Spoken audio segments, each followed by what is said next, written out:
महाराज कहने लगे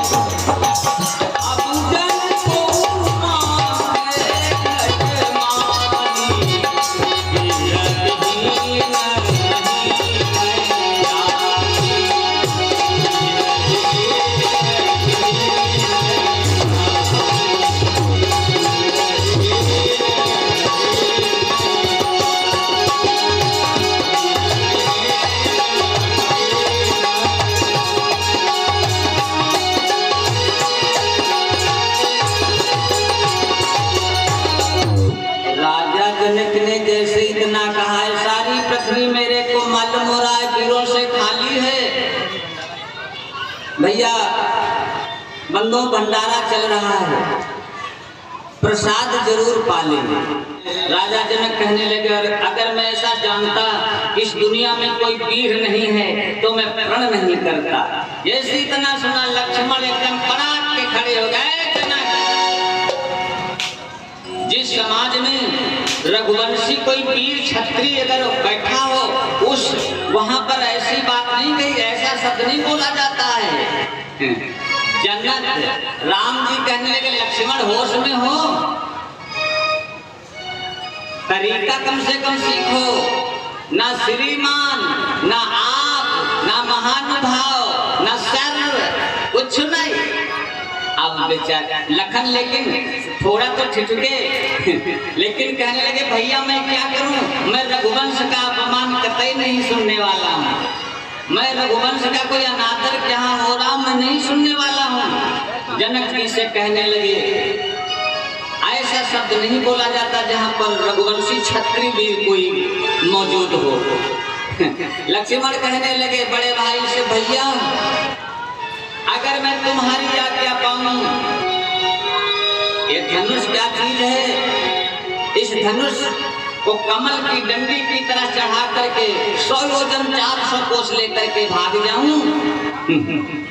भैया अगर तुम्हारी इच्छा हो तो तोरों छत्र कतंग जिमी तब प्रताप बलना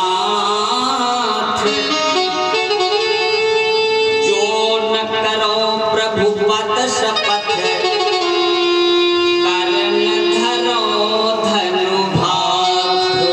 भैया अगर तुम्हारी आज्ञा पाऊं तो जैसे बरसाती कुकुर मुक्ता नहीं होते, बरसाती छत्ता, ऐसे इस धनुष को लेकर के एकदम चढ़ा खींच करके वो ऐसे तोड़ दूं जैसे बरसाती छत्ता टूट जाता है सहेज में ही, ऐसे इसको तोड़ दूं भैया अगर आपकी आज्ञा पाऊं। अगर ऐसा न कर पाऊं तो मैं कभी धनुष को हाथ में नहीं लूंगा। राम जी कहने लगे लक्ष्मण कहाँ से बोलते हो?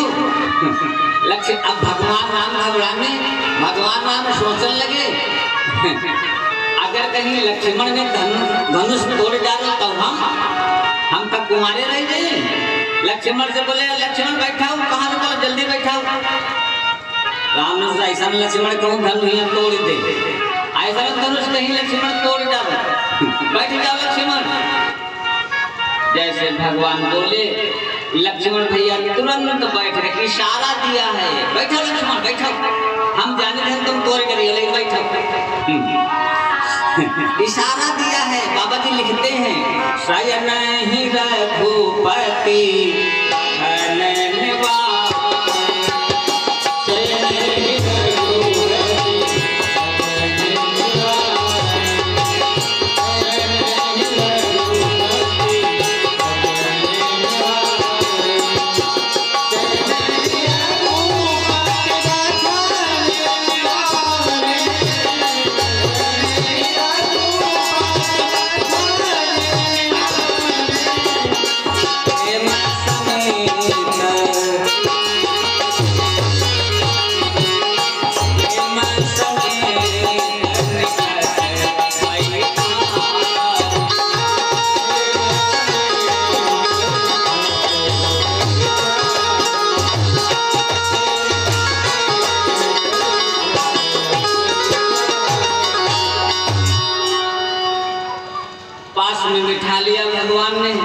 भैया लक्ष्मण को यानी लक्ष्मण की और जनक की तू में हो गई, लेकिन विश्वामित्र मुटुर मुटुर देखाई नहीं बोले।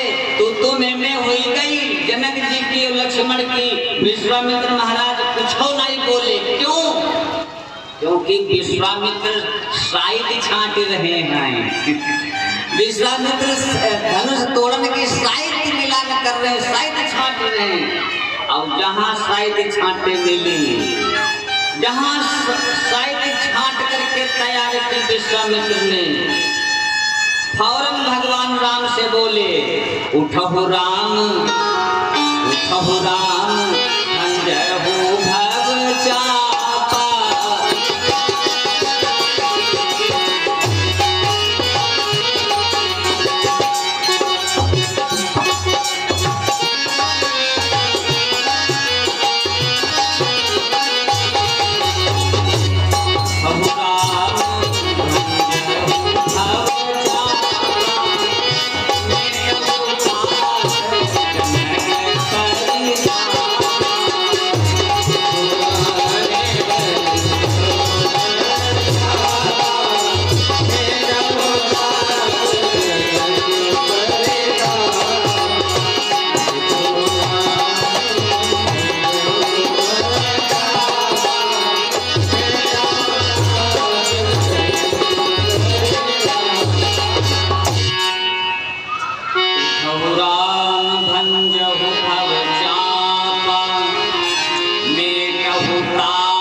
विश्वामित्र महाराज ने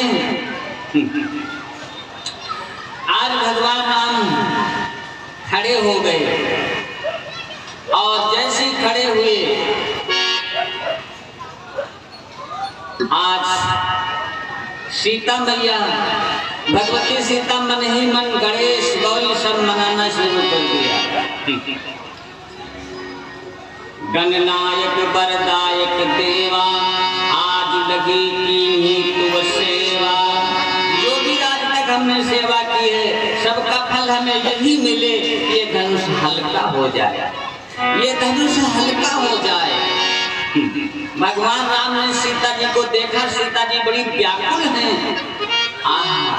राम जी ने कहा, संकेत किया, अभी सारा काम हल हो रहा है। राम जी ने ऐसा सीता जी की तरफ देखा, सीता जी को जब व्याकुल देखा तो धनुष की तरफ ऐसे देखा जैसे एक सर्प, गरुड़ एक सर्प को देखता हो। सिय बिलोक तक्यो धनु कैसे,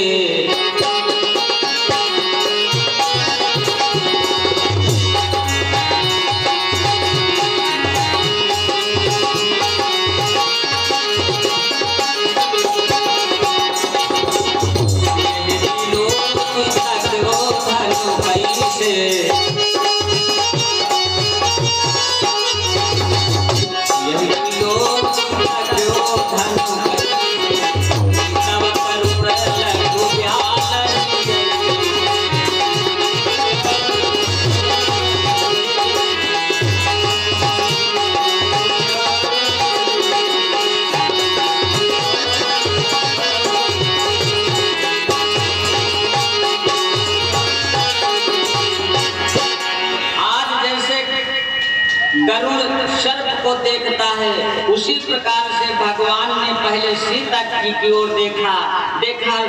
देवी सीता बड़ी व्याकुल है, फौरन दृष्टि घुमाई राम जी ने धनुष की तरफ, ऐसे देखा जैसे एक गरुड़ छोटे सर्प की ओर देखता है।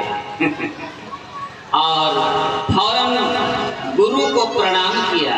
भैया बहनों, भगवान ने गुरु को प्रणाम किया मन ही मन।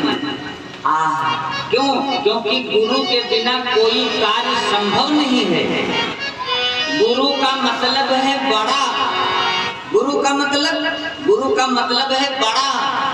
रावण आया लेकिन धनुष एक जगह तो लिखा है धनुष नहीं उठा पाओ, एक जगह लिखा है कुछ विद्वान कहते हैं रावण आया धनुष उठाया और धनुष उठावत समय रावण का हाथ दब गया। रावण चिल्लाया और रावण को टट्टी पे सारे सब हुई गो। रावण चिल्लाई पड़ो तब से रावण का नाम पड़ गो रावण। मेरे बन्नो अब नाना प्रकार की कथाएं हैं, लेकिन यहाँ मानस में तो रावण ने धनुष उठाया नहीं है, क्योंकि वो प्रकांड विद्वान है, पंडित है, जानता है जो कोई इस धनुष को तोड़ेगा पहली बात तो उसका वनवास होगा, उसके पिता का मरण हो जाएगी, उसकी स्त्री का हरण हो जाएगी। रावण ने धनुष पे जो अंक लिखे ना उसको सब पढ़ रखा है रावण ने, प्रकांड विद्वान है ना। नाना प्रकार की कथाएं हैं बंधु। आज राम जी ने धनुष को देखा और जैसे प्रणाम किया तो गुरहि प्रणाम मन ही मन कीन्हा,